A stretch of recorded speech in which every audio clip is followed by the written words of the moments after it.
तो हमारे सामने में दो सवाल है मारुति आंदोलन को लेके। मारुति आंदोलन जो 2011 जून से इधर शुरू हुआ।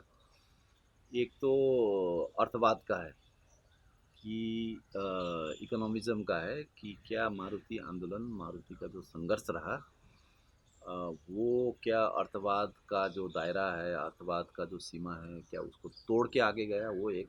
दूसरा सवाल जो है स्पॉन्टेनिटी का सवाल कि क्या ये एक स्वतः स्फूर्त एक आंदोलन है, अ, या इसका एक सुनियोजित जैसे होता है, एक विचार, एक प्रोग्राम, एक तथाकथित लीडरशिप के मुताबिक हुआ है।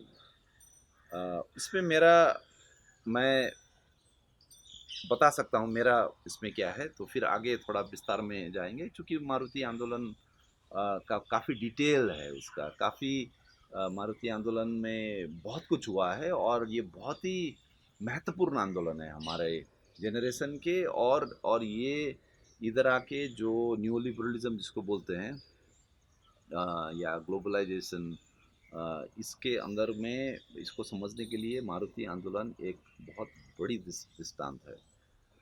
तो मेरा जो है इकोनॉमिज्म में ये है कि मुझे लगता है कि मारुति आंदोलन ने, मुझे लगता है कि इकोनॉमिज्म, अर्थवाद का दायरा को नहीं तोड़ा है।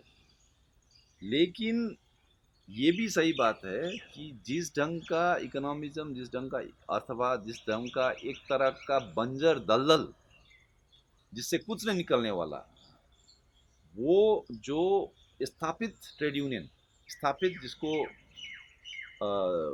तथाकथित मजदूर आंदोलन के अंदर में जो एक बरकरार था कि उनका वर्चस्व था, एक तरह का गतिरोध था। मजदूर आंदोलन जो ट्रेड यूनियन, बड़े ट्रेड यूनियन का जो डोमिनेशन था, उस गतिरोध को इसने तोड़ा। और जाहिर सी बात है कि मारुति आंदोलन के दौरान मजदूर हमेशा ही आर पार के लड़ाई की बात कर रहे थे, तो वो कहीं कॉम्प्रोमाइज़ करने के लिए नहीं जा रहे थे। फिर भी मैं ये मानता हूँ कि ये अर्थवाद के सीमा के अंदर में रह के आंदोलन हुआ है। और दिलचस्प बात तो ये है कि अर्थवाद के अंदर में रह के भी जितना संभव हो सकता था, अर्थवाद के अंदर में रह के भी यथासंभव जितना संभव आगे जा सकता है आंदोलन, उतना भी नहीं जा रहा था ये बाकी बड़े ट्रेड यूनियन के वर्चस्व के अधीन। और इन्होंने ये दिखाया कि भाई अगर हम इसके अंदर, इसके सीमा के अंदर में रह के भी हम इतना आगे तक जा सकते हैं। तो उस हिसाब से एक तरह का मतलब एक थोड़ा ये विरोधाभासपूर्ण बात लगेगा आपको ये सुन के कि कि अर्थवाद के अंदर में रह के भी एक तरह का क्रांतिकारी एक, इसमें एक पोटेंशियल, एक संभावना इसके अंदर था। और स्पॉन्टेनिटी का तो देखिए, स्पॉन्टेनिटी भरपूर था इसमें। लेकिन ये मत भूलिए, लेनिन जब स्पॉन्टेनिटी का बात करते हैं, या बाकी सिर्फ लेनिन का लेखों का बारे में नहीं बात करूंगा, जो अभ्यास भी जितने भी हुए हैं, क्रांतिकारी अभ्यास, सोवियत रूस हुआ, चीन हुआ, भारत में भी तमाम जो मजदूर आंदोलन हुए, इसमें हमेशा क्रांतिकारी पक्ष का एक हमेशा स्वतः स्फूर्त एक एक एक एक डायमेंशन रहता है। तो स्पॉन्टेनिटी में हमेशा एक तरह का ऐसा नहीं कि स्पॉन्टेनिटी वाला मूवमेंट हमेशा इकोनॉमिज्म से घिरा रहता है, बल्कि इकोनॉमिज्म अर्थवाद को तोड़ने के लिए स्पॉन्टेनिटी चाहिए। तो उस हिसाब से मारुति वालों का जो स्पॉन्टेनिटी, और हम आगे देखेंगे कि क्या था स्पॉन्टेनिटी, तो वो स्पॉन्टेनिटी में तो क्रांतिकारी उसमें एक संभावना उसमें था। हालांकि मैं पार्टी, जो एक संगठन, एक ऑर्गेनाइज पॉलिटिक्स में विश्वास रखता हूँ। लेकिन आपको स्पॉन्टेनिटी जिसको हम कह रहे हैं, उसको अगर आप उसका एसेंस में जाके देखते हैं, बाहरी रूप में तो वो यार स्पॉन्टेनिटी है, स्पॉन्टेनिटी से तो मूवमेंट फेल हो जाएगा, है ना, पूंजीवाद, ये जो पूंजीवादी राज्य प्रणाली है, ये तो पूरा ही एक बड़ा सुनियोजित एक प्लान सिस्टम है। तो इसके खिलाफ अगर आप इस ढंग से स्पॉन्टेनियस होके, स्वतः एक स्फूर्ति के साथ आप जाएंगे, तो आप तो हारना आपको तय है। ये तो बात सही है। लेकिन बावजूद इसके आपको, अगर उसको एसेंस में आप देखते, उसका सार में, उसका निचोड़ में अगर आप देखते हैं स्पॉन्टेनिटी, तो उसमें एक क्रांति का एक तेवर उसमें हमेशा रहता है। उस हिसाब से मारुति आंदोलन इकोनॉमिज्म का दायरा को बिना तोड़े भी इसने एक तरह का क्रांतिकारी इसमें लक्षण था, है ना। तो उसको हमें, यानी कि जो स्थापित जितने भी हमारे पास थियरीज था ना, कि अरे वो स्पॉन्टेनियस मूवमेंट है वो बेकार है, अरे वो तो अर्थवाद है वो बेकार है, अरे अर्थवाद से आगे जाना है ना, इन सब मान्यताओं को भी तोड़ा है इसने। देखिए, इसलिए मारुति आंदोलन ना, सिर्फ आप जो पुराने जो वोकेबुलरी, पुराना भाषा है, पुराना जो आपका बात करने का जो आपका पूरा एक लैंग्वेज था, वो लैंग्वेज को भी तो तोड़ रहा है ना। असल असल क्रांति तो वो होता है, वो रेवोल्यूशन इन द रेवोल्यूशन बोलते हैं ना, क्रांति के अंदर में क्रांति। जिस भाषा से आप क्रांति के बारे में आप वर्णन करते हैं, उसके बारे में आप बतियाते हैं, वो बतियाने वाला भाषा भी आपको पलटना पड़ेगा, तब आप उस चीज को पकड़ पाइएगा। देखिए, सबसे बड़ी बात मारुति आंदोलन में उसका जो संघर्ष का जो टेक्निक था, संघर्ष का जो मेथड था, और उस मेथड से उसका जो संघर्ष का जो टेक्निक यूज किया, उसके थ्रू जो जो प्रारूप, फॉर्म उभर के आता है, वो बहुत ही महत्वपूर्ण है। और वो नया एक एक एक चीज किया उसने, पूरा एक एक तरह का हलचल मचा दिया। वो था ऑक्यूपेशन करने का, कि इन्होंने गेट में जाके धरना प्रदर्शन नहीं किया, मतलब किया होगा, लेकिन इसका मूल जो जून में जो करते हैं, जून 2011 में जो ये करते हैं, वो जाके जंतर मंतर में प्रदर्शन करना, नॉट इन माय नेम या इस टाइप का सिविल सोसाइटी प्रदर्शन, ये नहीं था। जेएनयू में जैसे ढाबे में जाके आप डाउन डाउन करते हैं, वो नहीं था। ये सिविल सोसाइटी के लोग जाके कहाँ प्रधानमंत्री या पता नहीं किसी राष्ट्रपति को याचिका दे के आते हैं, वो भी नहीं था। न ही फैक्ट्री प्लांट के बाहर रह के गेट में जाके गेट को ब्लॉक करके स्ट्राइक, वो भी नहीं था।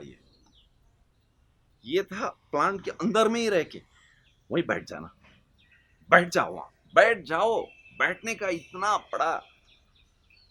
इतना बड़ा इन्होंने मीनिंग निकाल दिया। सिट इन, सिट सिट, बैठो वहां, बैठे रहो, उठो नहीं, निकलो नहीं। और ये भी हुआ कि शायद एक शिफ्ट के वर्कर थे, लेकिन दूसरा शिफ्ट भी आए तो एक साथ बहुत ज्यादा हो गए और वो बैठ गए। ये जो कब्जा जो किया इन्होंने, बैठना मतलब कब्जा करना हो गया, और बैठे तो दिन पर दिन बैठे रह गए। अब क्या होता था कि आप बाहर रह के धरना प्रदर्शन करेंगे, तो अंदर में कहीं और से वर्कर ला के या वर्कर के बीच में एक डिवीजन क्रिएट करके फिर वो प्रोडक्शन शुरू करता है। अब जब तक प्रोडक्शन, उनका सप्लाई चेन्स वगैरह चल रहा है, तो फिर आपका जो आप जो पूरा सिस्टम को आप सिस्टम में ब्रेक लगाना चाहते हैं, वो ब्रेक नहीं लगेगा, क्योंकि उनका प्रोडक्शन वो तो चल रहा है, रॉ मटेरियल्स आ रहा है, प्रोडक्शन हो रहा है, कार बन रहा है, मारुति कार और निकल रहा है। तो क्या आपको तो फिर साइड में ये करेगा, आपको साइड डांसर हो गए आप तो, है ना। तो इन्होंने जो ऑक्यूपेशन किया, जो सिट इन किया, वो एक बहुत ही बढ़िया तकनीक था, जो इधर का ट्रेड यूनियन लीडर तो सोच भी नहीं सकते हैं कि कब हम ये करेंगे। ये तो टोकन स्ट्राइक करते हैं 3-4 दिन, है ना, बैंकिंग सेक्टर, टेलीकॉम, ये वो लेके फॉर्मलाइज्ड ट्रेड यूनियन सेक्टर का बात कर रहा हूँ मैं। तो ये जो इन्होंने सिट इन किया उसमें, तो इसने प्रोडक्शन बंद कर दिया। और उससे भी बड़ी बात, थियोरेटिकली थोड़ा अगर इस चीज़ को समझना चाहते हैं, जून 2011 में जो इन्होंने किया, इन्होंने तो ये सब सोच के नहीं किया होगा, लेकिन अभी 10 साल बाद तो हम इसमें और भी इसका क्या एक एक वैचारिक एक क्या तुक बनता है ना, उसको हम उसका उस तरफ हम जा ही सकते हैं। तो उसमें जैसे मार्क्स कहते थे कि पूंजीवाद में जो एक जो कॉन्ट्रडिक्शन है वो है सोशलाइज्ड प्रोडक्शन है पूंजीवाद में, लेकिन अप्रोप्रिएशन प्राइवेट है। यानी कि प्रोडक्शन, उत्पादन प्रणाली तो सामाजिक है, लेकिन मुनाफा जो ले रहे हैं, सिर्फ मुनाफा नहीं, जो सरप्लस एक्सट्रैक्शन जो हो रहा है, है ना, जो एक्सेस, जो जो वहाँ से जो जो सरप्लस को क्या कहेंगे, है ना, जो अत्यधिक, जो जो अधिक मूल्य, है ना, जो एक्स्ट्रा मूल्य जो लेते हैं कंपनी, पूंजीवादी लोग जो लेते हैं, है ना, वो वो लेकिन प्राइवेट है ना, वो जो मालिक है कुछ चंद लोगों के हाथ में, या स्टॉक एक्सचेंज वाला सिस्टम है तो शेयर होल्डर्स के पास, चंद लोगों के पास जाते हैं, लेकिन प्रोडक्शन तो सोशलाइज्ड है। 3,000 4,000 मजदूर एक साथ मिलकर काम करते हैं, एक सामूहिक कार्य है उत्पादन, है ना। तो एक सामूहिक कार्य का जो फल होता है, उसको फल को खाने वाला वो प्राइवेट है, वो प्रोसेस पे। तो ये हमेशा एक कॉन्ट्रडिक्शन रहता है। तो मजदूरों ने, अगर मजदूर जंतर मंतर में जाके करते तो अभी भी वो प्रोडक्शन का जो साइट है, जो प्लांट है, वो प्रोसेस, वो जो सोशलाइज्ड है, उसको वो क्लेम नहीं करते। लेकिन चूंकि उन्होंने वहाँ पे ऑक्यूपेशन किया, सिट इन किया, उसको कब्जा किया, उन्होंने ये बोला कि भाई हमारा यहाँ पे पसीना चूता है, हमारा यहाँ खून बहता है, तो हम बैठेंगे, ये हमारा है, ये प्लांट हमारा है। यानी कि जो हकीकत में जो है, हकीकत में वो एक्चुअली उत्पादन प्रणाली तो सामाजिक है, सामूहिक है। उसी को इन्होंने क्लेम किया, उसी को उन्होंने बोला कि उसी को हम अभी एक मूर्त रूप देंगे। तो वो ऑक्यूपेशन सिट इन होता। एक तो देखिए जो जो मांग लेके वो गए थे, है ना, कि हमें यूनियन चाहिए, हमारा वर्क कंडीशंस को लेके था वहाँ, कि हमें पानी पीने का भी टाइम नहीं मिलता है, मशीन इतना जल्दी चलता है असेंबली लाइन में, है ना, हम टॉयलेट भी नहीं जा सकते हैं, आप पता नहीं कितना 45-60 सेकंड में आपको एक एक गाड़ी चाहिए, हाँ, है ना, और आप तो हमें मशीन जैसा है वैसे इंसान को भी मशीन बना रहे हैं आप, है ना। और उससे भी आगे चल के इनका ये भी था कि भाई फैक्ट्री फ्लोर में, प्लांट में किसका वर्चस्व रहेगा, क्यों हम हमेशा दबे हुए हैं प्लांट में, क्यों हमें सुपरवाइजर सताता है, क्यों हमें मैनेजर सताता है, थप्पड़ मारता है, गाली गलौज करता है ना। ये पूरा मिला के था, है ना, कि क्या वजह था कि उन्होंने ये किया। लेकिन उससे थोड़ा अलग करके ये ऑक्यूपेशन को अगर आप देखते हैं, तो ये ऑक्यूपेशन का जो टेक्निक है, वो उससे आगे जाके ये कहता है कि नहीं, सवाल सिर्फ हमें कम सैलरी मिल रहा है, कम छुट्टी मिल रहा है, हमारे पास यूनियन नहीं है, सर वो नहीं है। सवाल ये है कि ये जो ढांचा जो है, ये जो पूंजी और श्रम का जो ताना बाना है, कि ये जो पूंजी यहाँ है, माने सर का जो बड़े प्लांट है, और हम अपना श्रम करने का क्षमता, हमारा लेबर पावर को हम एक वस्तु, एक कमोडिटी के हिसाब से हमें सेल करना पड़ता है।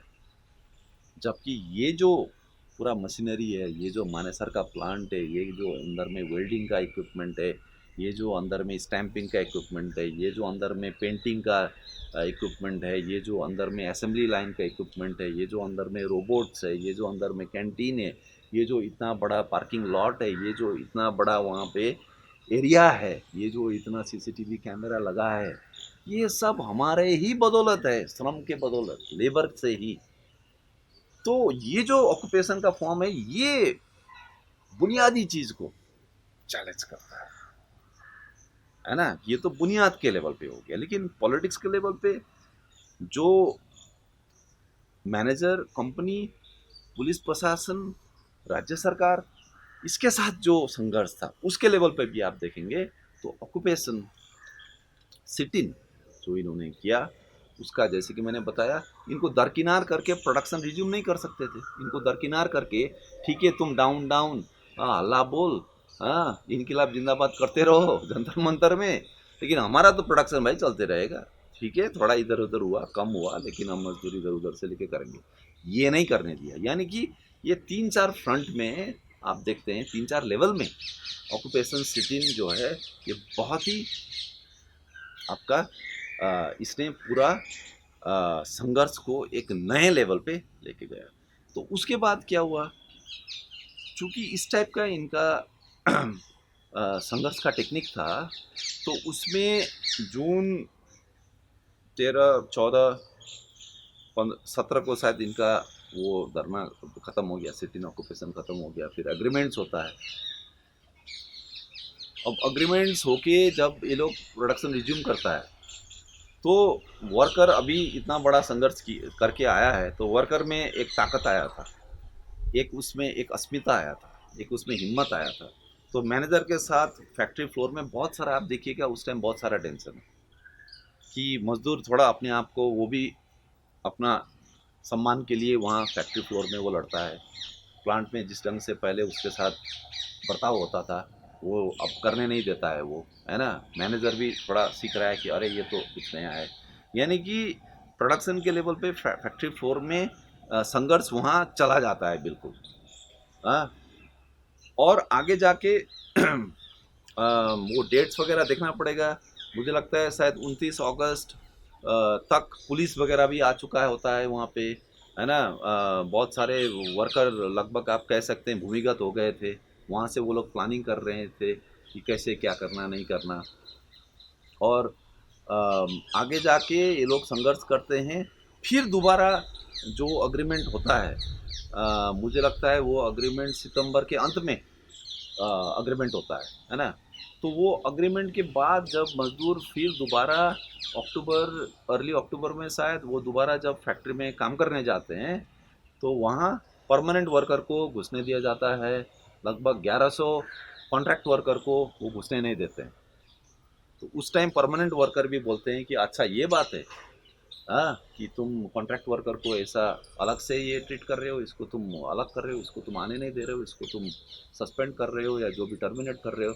तो फिर परमानेंट वर्कर फिर जो टेम्पररी वर्कर के साथ हो जाता है। तो ये जो टेम्पररी और परमानेंट वर्कर का जो यूनिटी है ना, वो आपका फैक्ट्री के लेवल पे, फैक्ट्री के बाहर मानेसर गुड़गांव बेल्ट में जो सुजुकी का बाइक प्लांट है, सुजुकी का पावर ट्रेन है, हाँ, बाकी जो सुजुकी का फैक्ट्रीज है, वहाँ के मजदूर भी ये जो मानेसर प्लांट मारुति के मजदूर है, इनके समर्थन में पूरा खड़ा हो जाता है, स्ट्राइक भी करते हैं, सब कुछ करते हैं, है ना।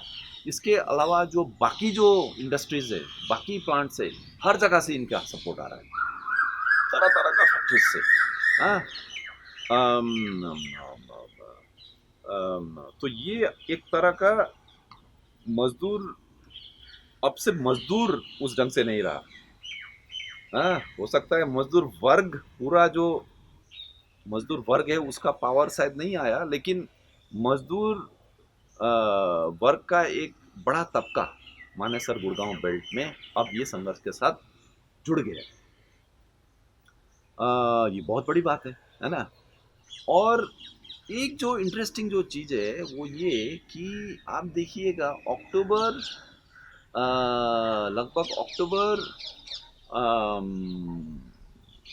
30 तारीख तक नहीं, अक्टूबर 13 है शायद, अक्टूबर में आप क्या देखिएगा, ये जो कंपनी वाले, पुलिस वाले, सरकार वाले, ये जितने भी ये सब ताकत हैं, ये जाते हैं कोर्ट के पास और हाई कोर्ट से एक ये लोग ऑर्डर लेके आते हैं कि जो अक्टूबर के टाइम में जो मजदूर अंदर में धरना दे रहे हैं, है ना, वो अलाउ नहीं है, वो इलीगल है और इनको बाहर आना है।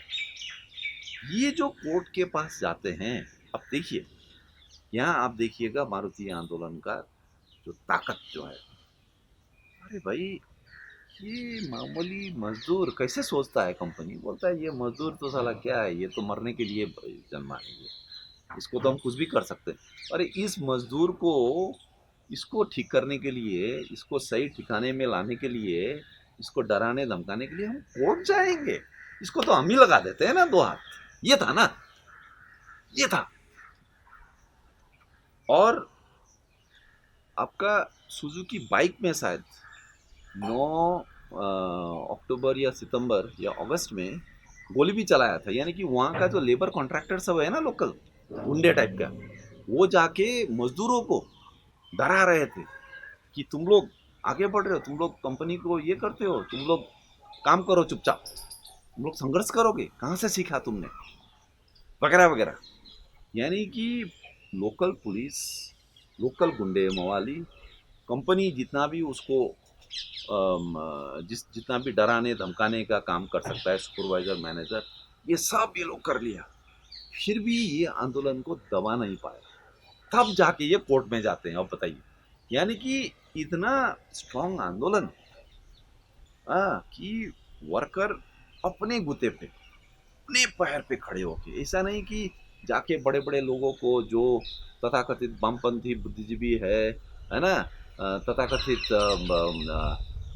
बड़े बड़े वकील है, उनको पकड़ के, कि प्लीज हमारा वकालत कर दो, ये करके नहीं, अपने ही गुते पे, अपने ही वो प्रोडक्शन, अपने ही प्लांट में उन्होंने, हाँ, अपने ही प्लांट में, अपने ही प्लांट में एक तरह का उसका जो अंदर का जो पावर डायनेमिक्स है उसको उसने शिफ्ट किया, उसमें परिवर्तन लाया, और वो जो वहां से जो ऊर्जा निकल रहा है, उस ऊर्जा से हाईकोर्ट को बाध्य हुआ, हाईकोर्ट कि ये ऑर्डर देना, यानी कि ऑर्डर मजदूर के खिलाफ था, इसमें कोई शक नहीं है, लेकिन फिर भी यही कोर्ट को बोलना पड़ा मजदूर को कि तुम निकलो। मतलब बिना बड़े नागरिक समाज के बड़े बड़े बुद्धिजीवी प्रगतिशील मठाधीशों को अपील बिना किए मजदूर को हाईकोर्ट ऑर्डर दे रहा है, ये मजदूर आंदोलन के लिए खुद में एक बड़ा उपलब्धि है। यानी कि state, police, court, judiciary, media,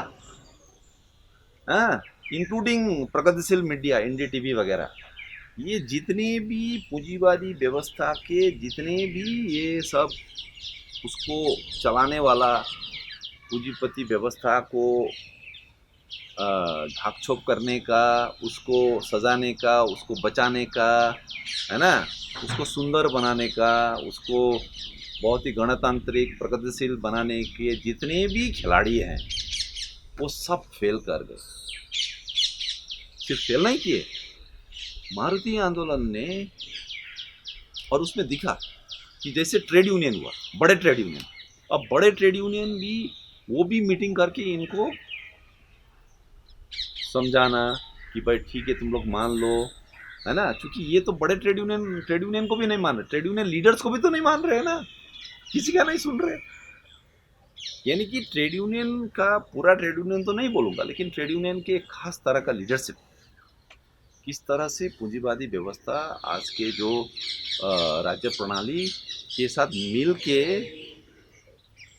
मजदूरों के ऊपर वर्चस्व करना, मजदूरों को फुसलाना कि भाई ठीक है मान जाओ, तुम लोग संघर्ष छोड़ दो, है ना, अग्रीमेंट में आ जाओ, है ना, उनको भी नहीं माना। यानी कि जितने भी सिस्टम के तरफ, चूंकि देखिए आमतौर पे ना पूंजीवाद के अंदर में क्या क्या ये सब लोग काम कर रहे हैं सिस्टम को बचाने के लिए, ये आपको नॉर्मली नहीं पता चलेगा। जब आप संघर्ष करते हैं ना तो सब आ जाते हैं आपको समझाने के लिए, तब आपको पता चलता है। तो मारुति आंदोलन ने क्या किया, सिस्टम को फोर्स किया, सिस्टम के लोगों को, सिस्टम के साथ कैसे इनडायरेक्टली मिले हुए लोग, उनको फोर्स किया कि तुम भी आगे आओ, तुम भी आगे आओ, ताकि सब पता चले कि कौन कहाँ खड़ा हुआ है। ये भी मारुति आंदोलन का बहुत बड़ा जीत है 2011 में।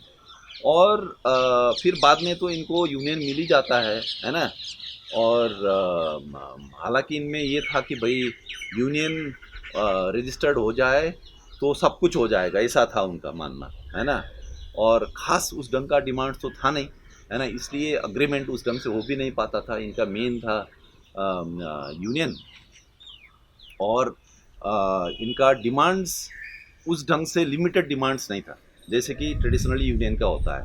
तो डिमांड होता है, तो डिमांड का लिस्ट होता है, तो फिर आप मैनेजमेंट के साथ बार्गेनिंग करते हो, है ना, तो उसमें आप पहले से वो ऐसा डिमांड इस ढंग से रखते हैं ना, ताकि मैनेजमेंट थोड़ा बहुत मान लेगा, थोड़ा बहुत नहीं मानेगा, हाँ, तो ये सबको ऐसा लगेगा कि चलो इतना तो मान लिया, है ना, और इससे आगे हमको पुश नहीं करना चाहिए, है ना, तो करके वो विक्ट्री डिक्लेयर करते हैं कि चलो हमारा स्ट्राइक सक्सेस हो गया, चलो अब सब नौकरी में लग जाओ।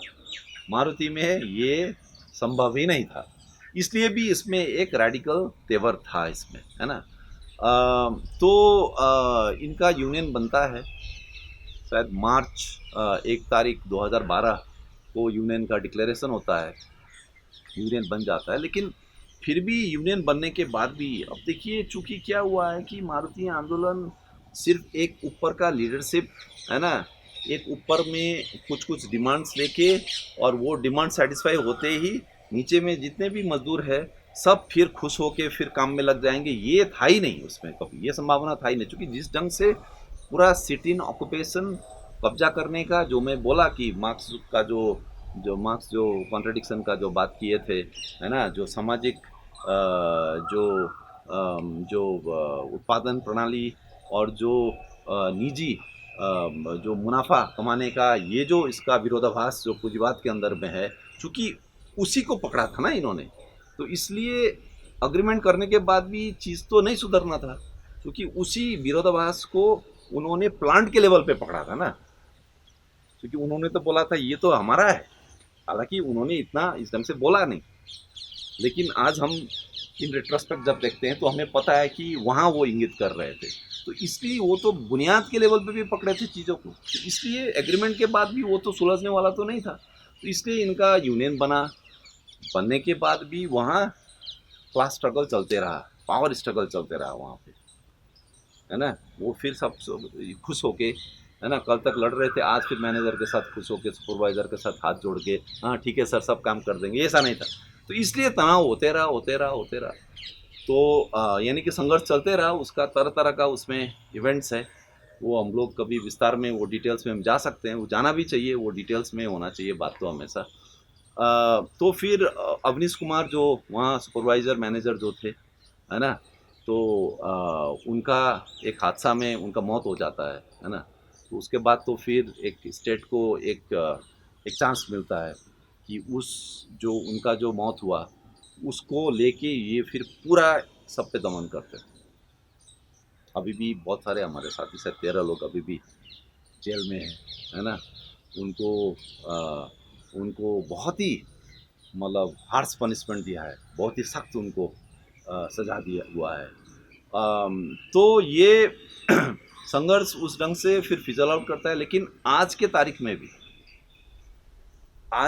में भी मारुति का जो स्ट्रगल, इवन आप जो आज के जो मौजूदा मजदूर आंदोलन में उसका क्या उसका प्रभाव है वो तो ऑफ कोर्स है।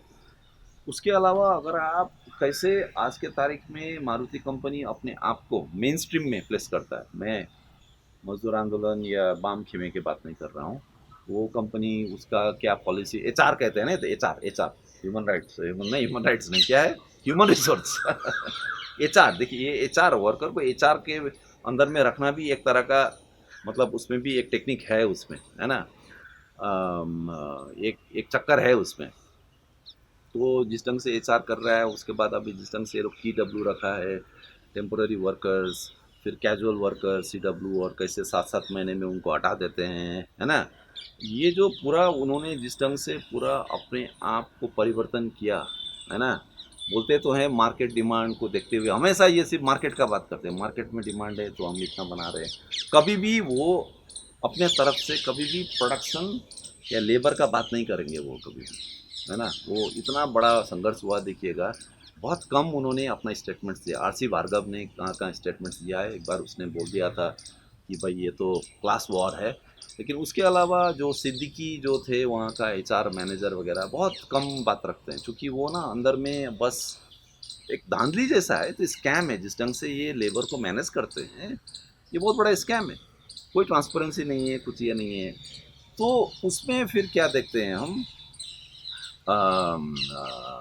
एक चीज़ जो है कि जो असेंबली लाइन में जिस ढंग से ये लोग रोबोट लाया, जिस ढंग से इन्होंने प्रोडक्शन सिस्टम किया है, उसमें जो वर्कर जो है, वर्कर एक बहुत ही एक्सटर्नल चीज़ करके रख दिया उसको, कि वो कुछ खास स्किल्स भी नहीं सीखेगा, बस वो मशीन के साथ कैसे एक तरह का उसके मुताबिक हाथ पैर चलाना।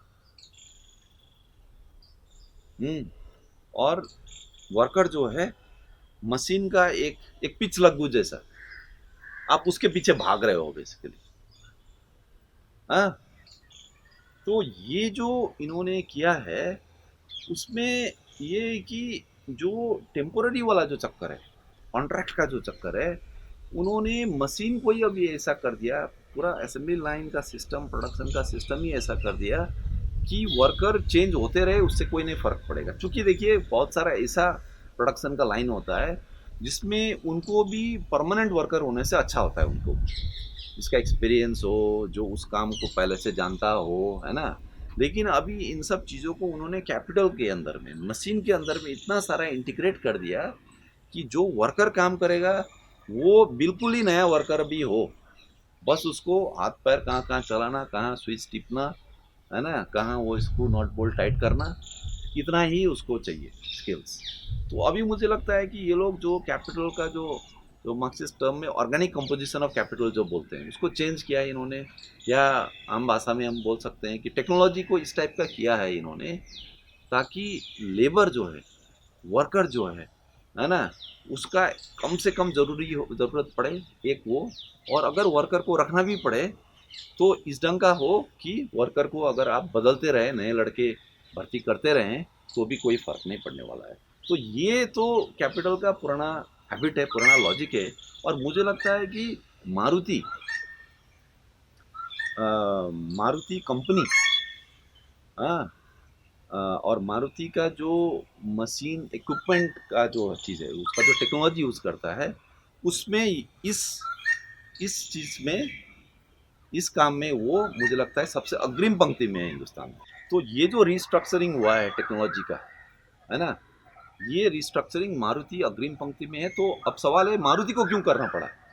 अब ये है सवाल कि मारुति को इसलिए करना पड़ा कि मारुति जो वर्ग संघर्ष, जो मजदूरों ने जो वहाँ पे संघर्ष किया, उसके रिस्पॉन्स में अब टेक्नोलॉजी का रिस्ट्रक्चरिंग हो रहा है। देखिए, यानी कि नए टेक्नोलॉजी जो आते हैं, ये सिर्फ इसलिए नहीं आते कि वो अच्छा इन्होंने कोई साइंटिस्ट ने या कोई इन्वेंटर ने नया चीज़ डिस्कवर किया, आविष्कार किया, और उनको लगा कि अरे मार्केट में भी कंज्यूमर को पसंद आएगा, तो तुरंत वो टेक्निक आ जाता है। ऐसा नहीं होता है कि भाई आप 4G से 5G जा रहे हो, है ना, या आपका पहले फ़ोन में ये 2 कैमरा होता था सामने में, अभी 3-3 कैमरा आता है ना आजकल, इतना सारा कैमरा रहता है फ़ोन में।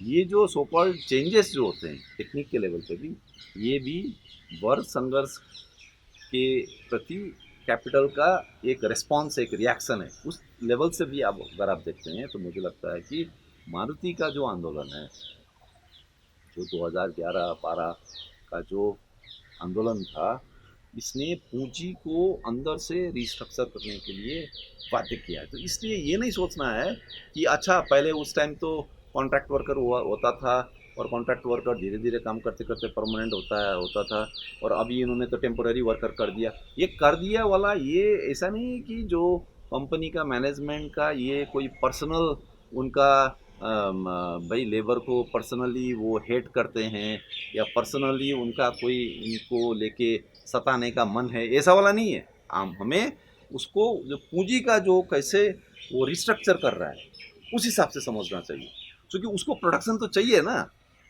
है ना। तो ऐसा बात नहीं है कि वो मतलब एक तरह का व्यक्तिगत घृणा है, वो भी होता है, वो भी होता है, व्यक्तिगत घृणा भी होता है, लेकिन वो सब कुछ नहीं है ना।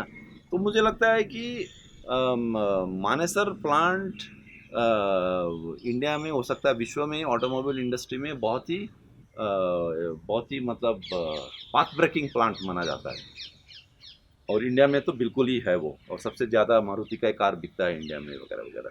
तो इसलिए मुझे लगता है कि मारुति आंदोलन इसके इस नज़रिए से भी बहुत ही महत्वपूर्ण है।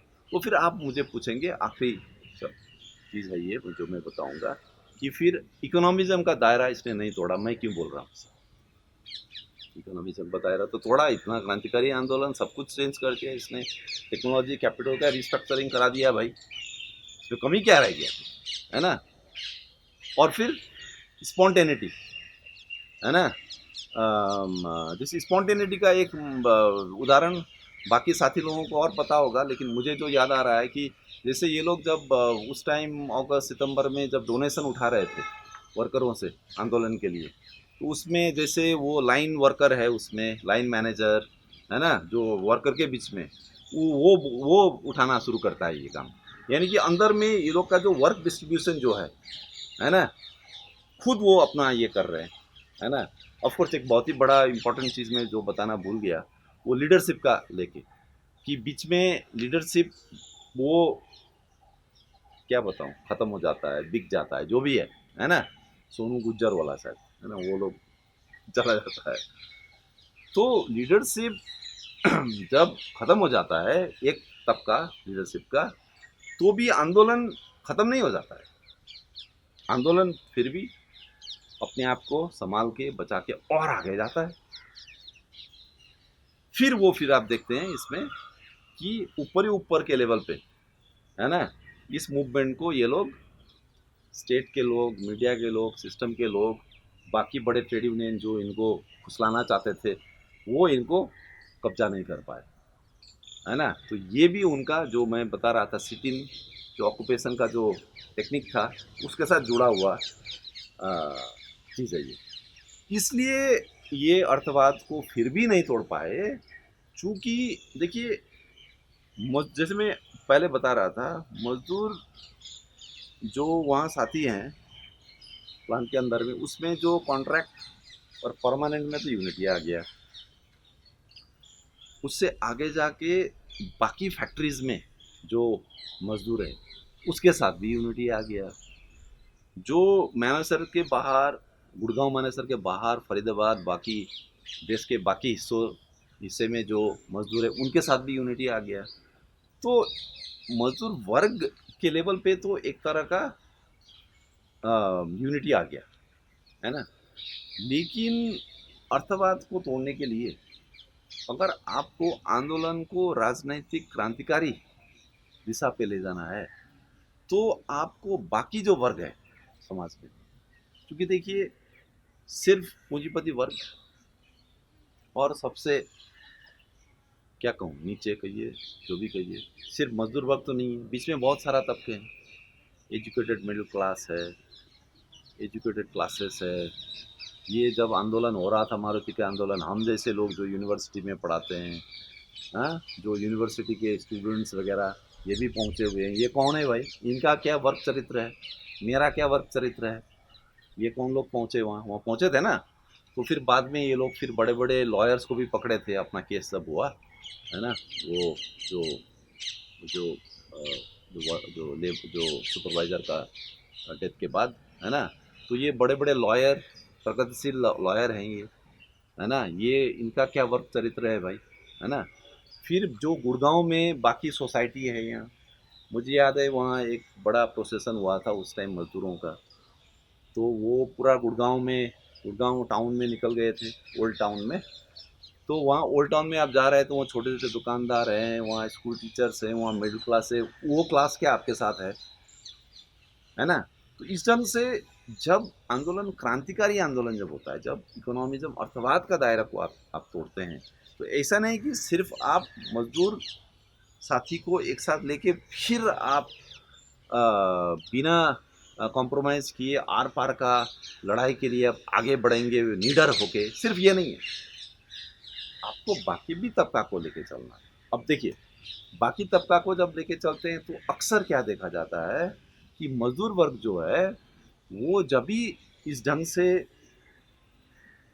क्या बोले क्रॉस क्लास अलायंस जब करता है ना, बाकी वर्गों के साथ मिल के जब वो आंदोलन करता है, तो अक्सर ये पाया जाता है, तो फिर उसमें मजदूर वर्ग को अपना स्वार्थ को तिलांजलि देते हुए बाकी क्लास इसको यूज़ करता है, middle class, upper middle class इसको इस्तेमाल करता है मजदूर वर्ग को। ये नहीं कह रहा हूँ मैं, क्योंकि जैसे आम आदमी पार्टी जिस आंदोलन से निकला, है ना, जिस ढंग से ऑटो वर्कर, झुग्गी झोपड़ी में रहने वाले लोग ने जिस ढंग से आम आदमी पार्टी को वोट दिया, वो देख के कुछ कुछ वामपंथी लोग ये सोचने लगे थे कि ये देखो, ये तो क्रॉस क्लास अलायंस का अच्छा उदाहरण है कि कैसे तरह तरह का वर्ग के लोगों को हम लामबंद करके हम बड़ा एक आंदोलन कर सकते। मैं वो नहीं कह रहा हूँ, मैं ये कह रहा हूँ कि जब मारुति आंदोलन अगस्त, सितंबर, अक्टूबर 2011, फिर जनवरी, फरवरी, मार्च 2012 के टाइम में जब एक सशक्त, एक संघर्षशील, एक एक एक एक, एक ग्रोइंग पावर था, एक सशक्त एक ताकत था उस टाइम, इसके वर्चस्व में देखिए गुड़गांव मानेसर में मुझे लगता है 5-6 लाख मजदूर होंगे। 5-6 लाख मजदूर अगर निकले तो मुझे लगता है वहाँ के मिडिल क्लास, वहाँ के बाकी क्लासेस भी इसके साथ जुड़ने को तैयार हो सकते हैं। लेकिन ये अपना ताकत के बल पे करना चाहिए, ना कि जब ये अब दुर्बल हो जाता है, इसके ऊपर केस लाद दिया गया है, उस टाइम इनको लगता है कि अरे हमें तो बाकी एजुकेटेड लोगों को पकड़ना चाहिए, बाकी बुद्धिजीवी लोगों को पकड़ना चाहिए, उस टाइम हो रहा है ना। तो फिर बाकी तो बाद में तो संघर्ष हरियाणा में जाता है, ये जहाँ जहाँ लड़के आए हैं, जहाँ से गांव से स्मॉल टाउन्स पे वहाँ जाते हैं। लेकिन मेरा उसका पूरा वर्णन नहीं है मेरे पास, है ना। लेकिन मुझे लगता है कि जहाँ जहाँ इन्होंने बाकी एमएलए एमपीज का भी हेल्प लिया, मदद लिया, ये फिर जाके उनके वर्चस्व में ये आ गए, है ना। तो जब आप अर्थवाद से, अब जब आप तोड़ते हैं, उसको तोड़ के उसके सीमाओं से आगे बढ़ते हैं, तो ये कुछ एक है कि आपको जो बाकी जो समाज में वर्ग है उसको आपके अधीन, आपके लीडरशिप में, वर्किंग क्लास के लीडरशिप में उसको आपको लाना है। अब ये हम नहीं कह सकते कि ये तो मारुति आंदोलन ने नहीं किया, ये हम नहीं बोलेंगे, क्योंकि हम ऐसा एक एब्स्ट्रैक्ट, एक ऊपर से एक तरह का एक परिकल्पना, कि कैसे क्रांतिकारी संघर्ष होता है, वो लेके मैं इसको जज नहीं करना चाहता हूँ। लेकिन साथी लोग सवाल उठाते रहते हैं है ना, कि क्या ये अर्थवाद से आगे गया, ये वो, तो और या वैसे भी चर्चा के लिए और राजनीतिक समझ के लिए अगर आप ये सवाल उठाते हैं तभी मैं कहूँगा, तो वो मैं नहीं करना चाहता हूँ। तो ये जो है, जैसा इसका चरित्र था, जैसा जो जो इसने ये अपना अपना इसने रास्ता पकड़ा, है ना, जो जो इसने किया उसी के हिसाब से इसको समझना पड़ेगा। लेकिन ये था, जैसे मैं पहले बता रहा था, कि अर्थवाद और जो क्रांतिकारी आंदोलन, इसका जो भिन्नता क्या है, इसका क्या अंतर संबंध है ना, उस समझ को भी इसने तोड़ा है और नए सिरे से हम कैसे चीज़ों को देखते हैं, है ना, वो इसने ये सीख हमें दिया है। और मुझे लगता है कि आज के तारीख में भी ये काम अभी भी बाकी है कि पूरा मजदूर ये मारुति आंदोलन में क्या हुआ, कैसे पूरा सिलसिला हुआ, कैसे ये सब जितने भी कांड हुए, है ना, कांड के अलावा जो जो भी उतार चढ़ाव से ये गुजरा, और इसका क्या मजदूर वर्ग क्या सीख सकता है, मुझे लगता है इस पे और काम होना बाकी है ना। तो ये काम मुझे लगता है हमें करना चाहिए, और पीपल्स मार्क्स के तरफ से आपको तो इनिशिएटिव लेना चाहिए। अभी मुझे लगता है कि ये लोग शायद जो यूनियन का 10 साल हुआ है उसका शायद इन्होंने कुछ सेलिब्रेशन किया। 1 मार्च 2012 को इन्होंने जो झंडा फहराने का काम किया था, तो उसको मनाते हैं, है ना। और अभी भी मुझे लगता है कि ये संघर्ष का ज़रूरत बहुत है। अभी भी जिस ढंग से मारुति गुड़गांव पूरा ये बेल्ट में, ये इंडियन कैपिटल का ही आप लीजिए, है ना, भारतीय पूंजी का ही जो अभी हाल है, उसमें तो मारुति आंदोलन जैसा बहुत ही एक बहुत सृजनशील आंदोलन, एक सृजनशील आंदोलन जो नए ढंग से काम कर रहा है और नए लड़कों के साथ काम कर रहा है, जो पहले से जो राजनीतिक प्रशिक्षण के बिना, है ना, वो अपने आप को एक आंदोलन में ढकेल रहे हैं, आंदोलन चला रहे हैं, तो वो नए ढंग से वो पूरा चीज़ को कर रहे हैं। तो ये इस टाइप का रिस्पॉन्स का एक एडवांटेज है कि वो जैसे जैसे चीज़ हो रहा है वैसे वैसे वो रिस्पॉन्ड कर पाता है। तो उसका ऑफ कोर्स डर है, उसमें प्रॉब्लम ये है कि वो एम्पिरिसिज्म की तरफ जा रहा है, वो बिल्कुल ही जो दैनंदिनी जो पॉलिटिक्स है उसमें वो फंस सकता है। लेकिन दूसरा पक्ष ये भी है कि वो करते हुए आप वो जो दलदल जो है, स्पॉन्टेनिटी का जो दल, उससे भी आप निकल भी सकते हैं। तो ये संभावना जो है, ये मुझे लगता है कि मारुति आंदोलन इस तरफ भी संभावनाओं के प्रति भी इंगित करता है। तो इससे हमें और इसको याद रखना चाहिए।